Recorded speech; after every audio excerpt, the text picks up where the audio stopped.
Hi, this is Anil. Again, welcome back to our online class platform. The last class, we discussed too much of things. Today, we are dealing with the lessons, and especially, please, if you have the textbooks with you, just take that textbook and keep the textbook in front of you. Today, we are just reading the lesson, and I would like to give explanation of that lesson, the line by line. So we are going to move into that lesson in the class. So you have to keep a textbook with you, then only we can do the same process, what I am doing you can do with me. So please take it to your textbook and keep with you. We can start our lesson.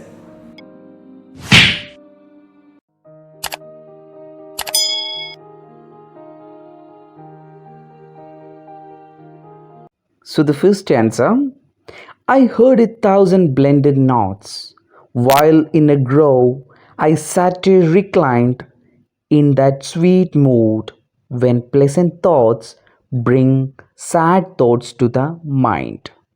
Now we can analyze or unlock the first stanza of our poem. I heard 1,000 blended notes. Here the word notes means musical notes. So our writer William Wordsworth was saying that he heard 1,000 blended notes. He heard variety of music. While in a grove I sat reclined, where he listened that music. He listened that music from he was sitting in a garden. Grove means it's a garden. He was sitting in a garden, and in which position? Reclined position. Reclined means a person was sitting or a person is sitting in a comfortable leaning position. That's called reclined. So our William Wordsworth was saying that he was sitting in a garden and he listened a beautiful music, 1,000 varieties of voices from that nature. In that sweet mood when pleasant thoughts bring sad thoughts to the mind. And he was saying that music that made him very happy, but that happiness brings some kind of a sad thoughts in his mind.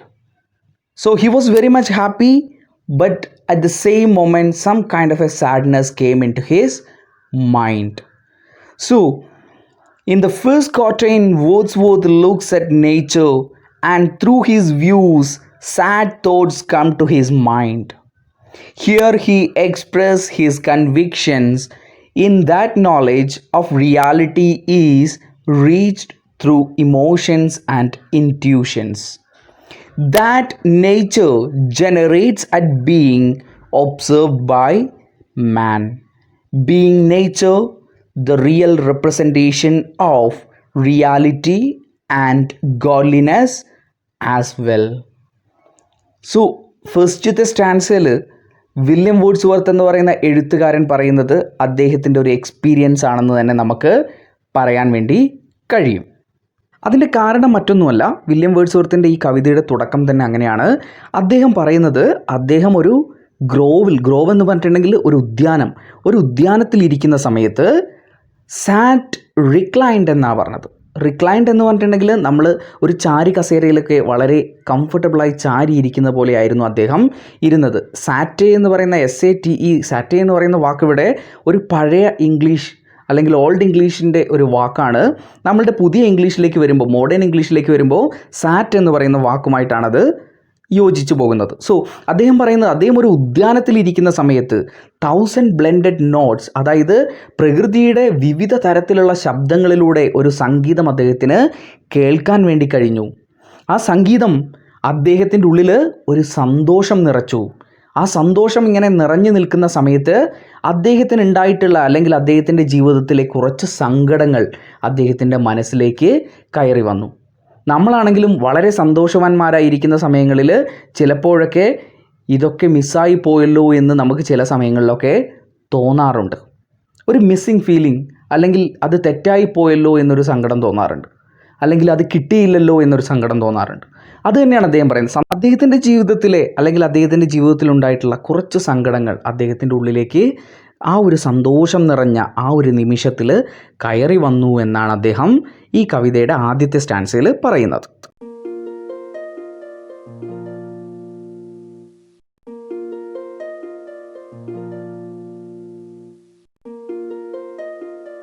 So we are moving into the second stanza.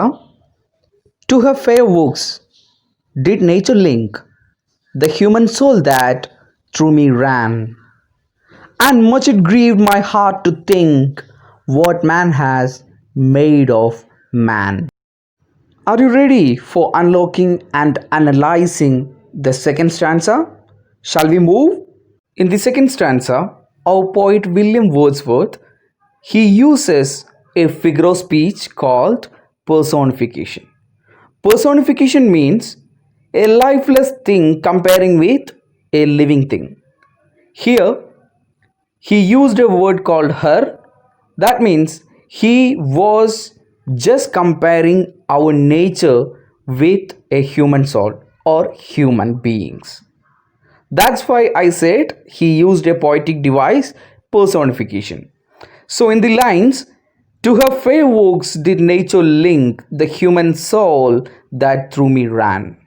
He was saying that our nature had made lots of things for human being. It created lots of things for human being. And our human being's soul, it's connected with nature. And much it grieved my heart to think. But the nature made lots of things for human being, but he feels very sad at the moment. Why our poet feels very sad? Because what man has made of man, what the thing a man made for man, he was thinking about that one and he feels very much sad at that moment. So ഈ പാരഗ്രാഫിൽ പറയുന്ന കാര്യം ഇതാണ്, ഭൂമി അല്ലെങ്കിൽ ഈ പ്രകൃതി ഇവിടെ പലതും ഉണ്ടാക്കിയിട്ടുണ്ടെങ്കിൽ ആ പ്രകൃതി കാരണം ഇവിടെ പലതും സൃഷ്ടിക്കപ്പെട്ടിട്ടുണ്ട്. അതുപോലെ തന്നെ മനുഷ്യൻ്റെ ആത്മാവെന്ന് പറയുന്നത് പ്രകൃതിയുമായിട്ട് വളരെ കൂടിച്ചേർന്ന് ഇഴചേർന്ന് നിൽക്കുന്ന ഒന്നാണ്. പക്ഷേ അപ്പോഴും കവിക്ക് ഒരു സങ്കടം അവിടെ നിലനിൽക്കുന്നുണ്ട്.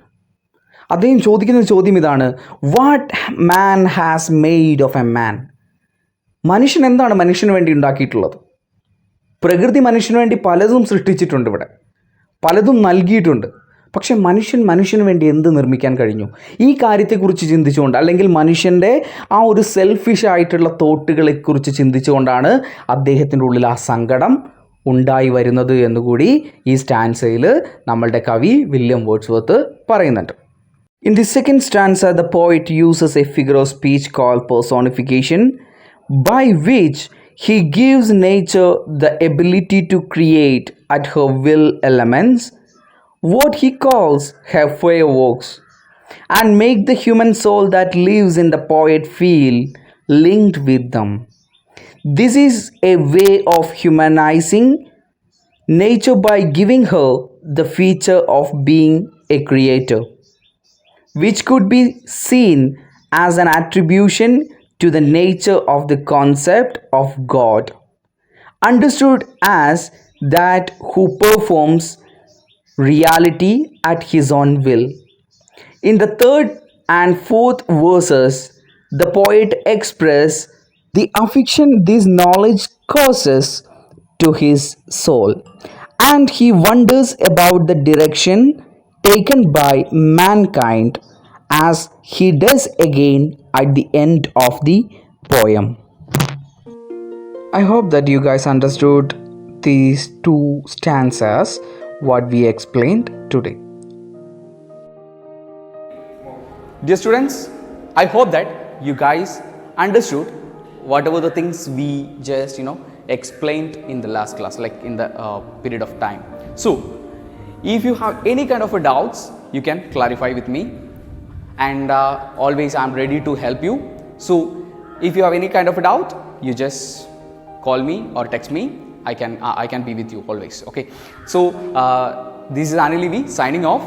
All the very best and have a nice day. Thank you.